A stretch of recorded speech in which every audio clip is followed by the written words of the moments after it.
Aujourd'hui, c'est la journée de la colère cheminote. Mais c'est pas que la colère cheminote.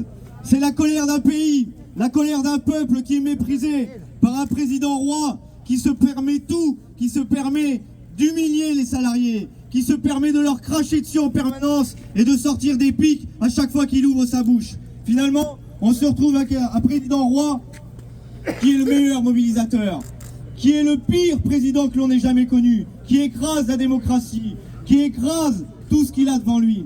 Vendredi, le Conseil constitutionnel s'est prononcé sur la constitutionnalité de cette loi.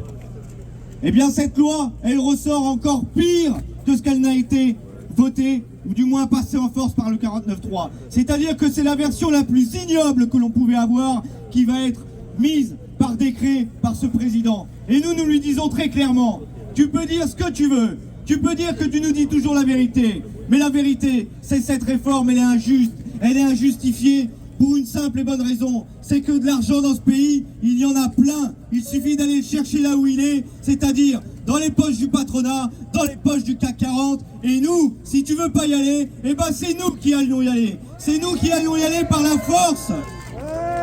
Alors, jeudi dernier, on a fait une action symbolique, et vous avez vu, tous les culs de plomb des plateaux télévisés nous ont expliqué qu'on se trompait de cible, qu'on n'avait pas compris qui était Bernard Arnault et que finalement c'était un bon gars.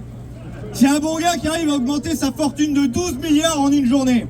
Alors c'est vrai qu'il est balèze pour accumuler les milliards, mais par contre, pour payer ses salariés, pour payer des impôts, là, bizarrement, il est beaucoup moins performant. Et oui, Bernard Arnault est le symbole de tout ce qui ne va pas dans ce pays, est le symbole de l'accumulation de richesses pour une personne, aux dépens de tout le monde. Donc oui, le siège de LVMH, l'envahissement du siège de LVMH, il est symbolique, mais il est surtout le symbole de tout ce qui ne va pas dans ce pays, et de toute la politique macronienne, et de tous les cadeaux qui leur sont faits. Alors, il y a aussi eu sa prise de parole lundi. Alors là, on a assisté à un truc lunaire.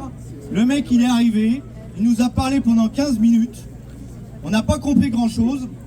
Hormis une chose, c'est que encore une fois, c'était les méchants petits fraudeurs fiscaux. Non, justement, les méchants petits fraudeurs sociaux qui représentaient un problème pour tout ce pays. Et donc, il fallait leur taper sur le bout des doigts.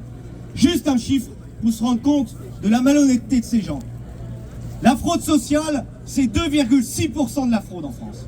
La fraude fiscale, c'est 89,8% de la fraude dans ce pays. Donc oui, le problème, c'est la fraude fiscale, c'est pas la fraude sociale, c'est pas le mec qui part au Maghreb ou qui part au Portugal profiter de sa retraite. On lui dit, ça c'est de la merde, et vous ne nous opposerez pas entre nous. Alors, il y a aussi eu la petite musique pour les cheminots, vous avez vu, les JO 2024. On est à plus de 460 jours de l'événement. Et là, les mecs, ils arrivent, ils se disent, tiens, on va leur filer une petite primette. Et puis, ils vont être bien gentils pour les JO 2024, ils vont pas bouger une oreille. Et ben là aussi, on leur dit, cassez-vous avec vos primes. Cassez-vous avec vos primes. On n'en veut pas. On n'en veut pas de vos primes. On veut des véritables augmentations de salaire. On veut de l'emploi. On veut du respect dans notre travail. On veut du respect pour le service public. Et bien évidemment, eh ben mon gars, pas de retraite, pas de JO. Voilà.